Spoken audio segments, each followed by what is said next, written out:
මේ රාජ්‍ය පින්වත්නි පවත්වාගෙන ගිහිල්ලා තියෙනවා. ඉතින් ඒ නිසා මේ රාජධානියට මොනම අවස්ථාවකින්වත් බලපෑම් පින්වත්නි ඇති කරන්නට බැරි වුණා කියලායි සඳහන් වෙන්නේ අවට රාජධානිවල වලින්.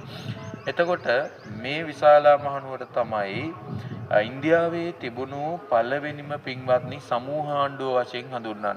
එතකොට මේ විශාලා මහනුවර තමයි ඉන්දියාවේ තිබුණු ලස්සනම රාජධානිය වශයෙන් පින්වත්නි හඳුන්වන්නේ. එච්චරම ලස්සන සුන්දර වූ රාජධානියක් වගේම ඒ වගේම මේ විශාලාවේ හිටපු ලිච්ඡවි රජදරුවෝ කියන්නේ බොහොම ලස්සන පිරිසක්. ලිච්ඡවි කියන්නේ විනිවිද පේන සියුම් සමත් තිබුණු බොහොම ලස්සන පිරිසක්. ඒ නිසා පින්වත්නි මේ විශාලා මහනුවර ලිච්ඡවි රජදරුවෝ රූපෙන් ආඩ්‍ය වූ පිරිසක්.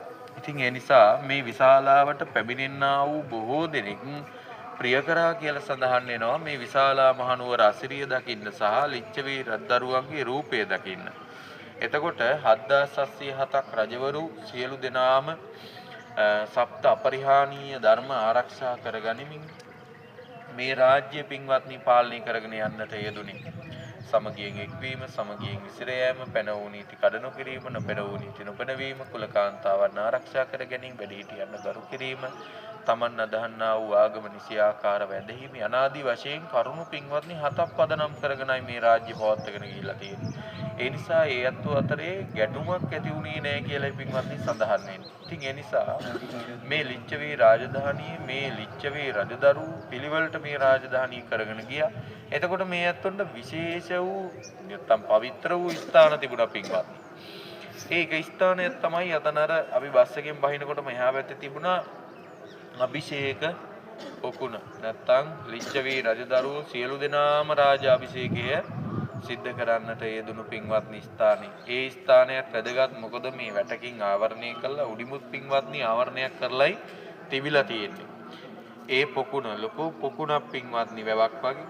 එතකොට ඕකේ තමයි ලිච්ඡවි රජදරුවෝ සියලු දෙනාම ඔය රාජාභිෂේක මංගල්‍ය සිද්ධ කළා කියලා සඳහන් වෙන්නේ. නැත්නම් ඔටුනු පළඳින චාරිත්‍රය. ඒ පොකුණට අපි කියනවා අභිෂේක පොකුණ කියලා.